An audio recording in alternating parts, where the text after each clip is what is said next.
Hi Magdalena. Hi Adrian. So I heard that Clever is up. Clever is up. Clever We will is up. Everyone is very excited for to have yes. this as a database, and really look to see it in practice. A super scalable one. So let me say a few words for those who never heard of Clever, which is surprisingly many, as I realize. So I think I discovered Clever 2 years ago. I discover new triple stores every few weeks. Seems still to be very popular to write its own triple store. And I was always jokingly saying that we will never do that as Satsuko because this is really, really hard. For those who never heard, Clever is a super scalable Sparkle engine, a triple store. It's completely open source. It will remain completely open source, and we will offer commercial support for this solution basically on the open source foundation with the Clever makers, basically the team behind Clever. So we want to just show you a few things, and that's why you are here, Magdalena. You did some really cool queries. We loaded some data sets from the Swiss government and some data we worked on into Clever, and we want to show what's possible with Clever. So when Adrian says super scalable, I'm of course like very skeptical because it's very subjective. But one thing that came to my mind is to see basically all buildings that we have in Switzerland and see all the bus or public transport stops that we have.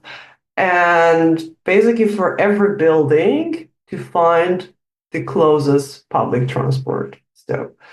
So I would like to see how Clever performs on this type of queries.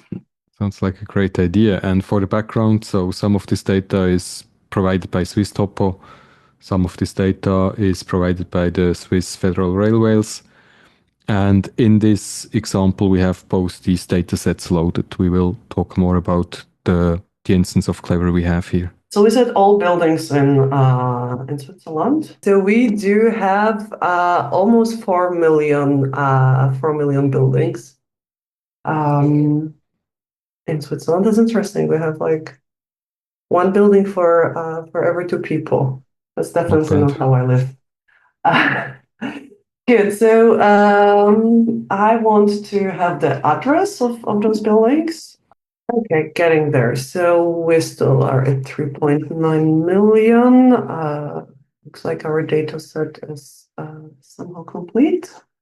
But we said we want to have the distance to the closest bus stop, and this will require us having the geometry. Okay, that starts getting interesting. I guess the other one we reduced from 3.9 to 3.2 million. So Few missing there geometries. are 700,000 buildings missing geometries. Yeah. Interesting.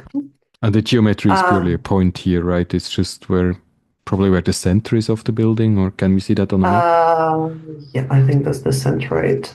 Okay, so we do get a heat map, no scale. Right, it's more density, right? Okay, and when you zoom in, you basically get all the points, all the buildings, and this is, yeah, I think this is some form of the centroids. Okay, and we're able to see all the predicates that ask for. So we have the town and the street, and then the building I write that has Nice. reference. This is official, very nice. So we have official buildings there. Now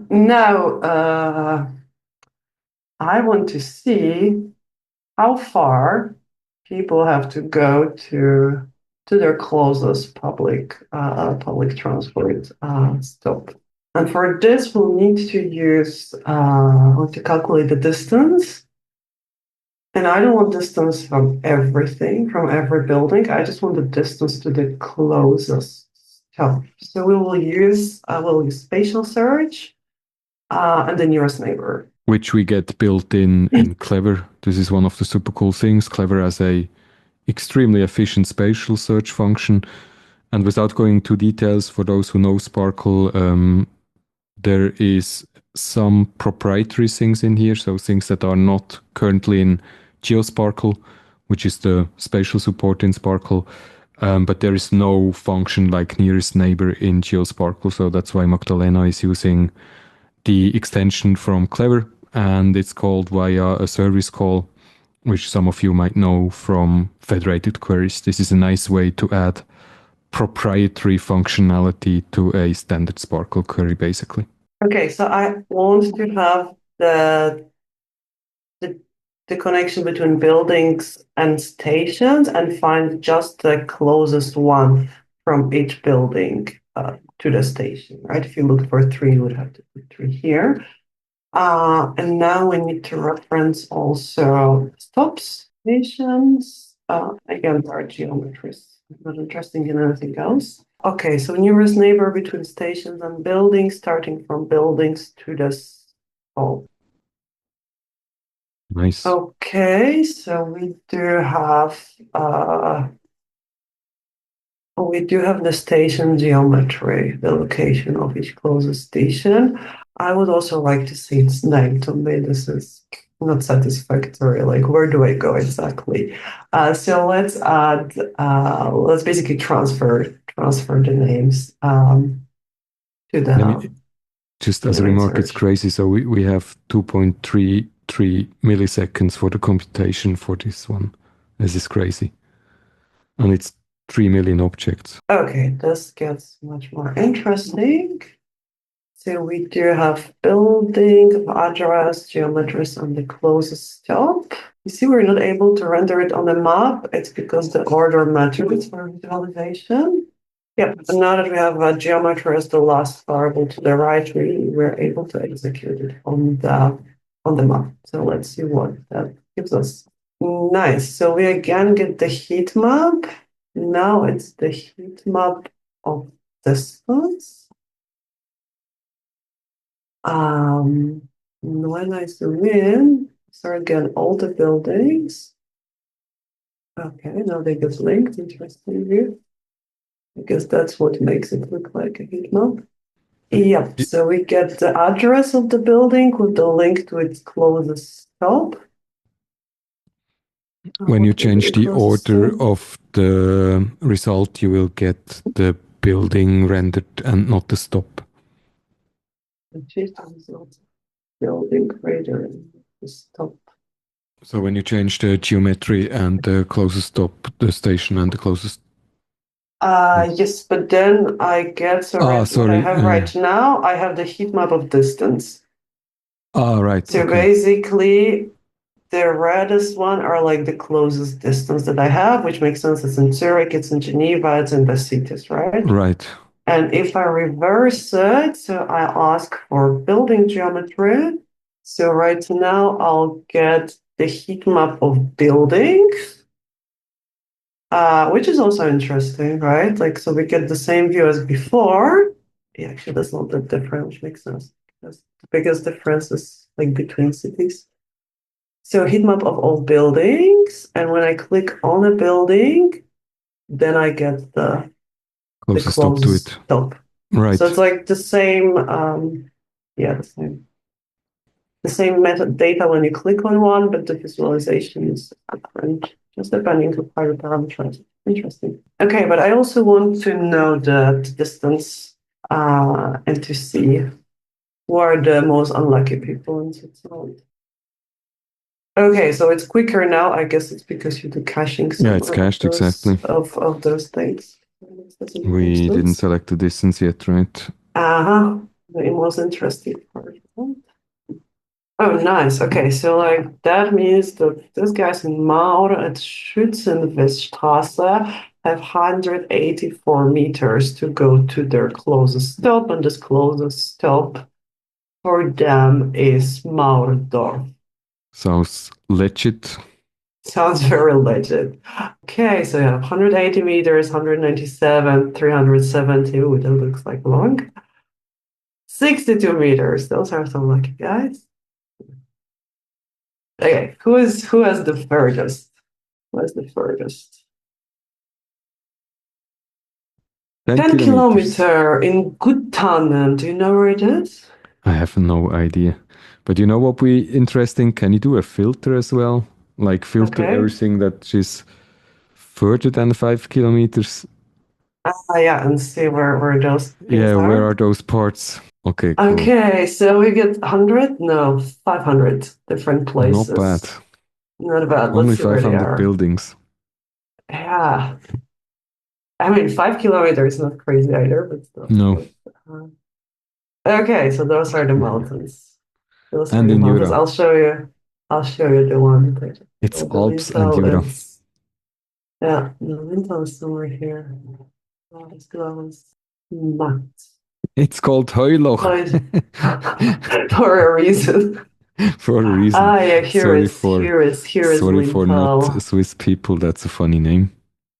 Oh wow. Oh, I don't. No wonder it's like so far because they probably have to go here Oh for yeah, fair the chance. Can you open the closest for the shop? Where does stone. it end up? Yeah, Lintal it's Post. the Yes, Lintel correct, Lintel correct. post. So I guess this is, if I remember correctly, if you go hiking there are like mountain huts, Yeah, and you and need this to looks like hike some for serious like six mountain in hours to between. get Yeah, there. So yeah, 5 kilometers is can it's mean not a different straight line things. here.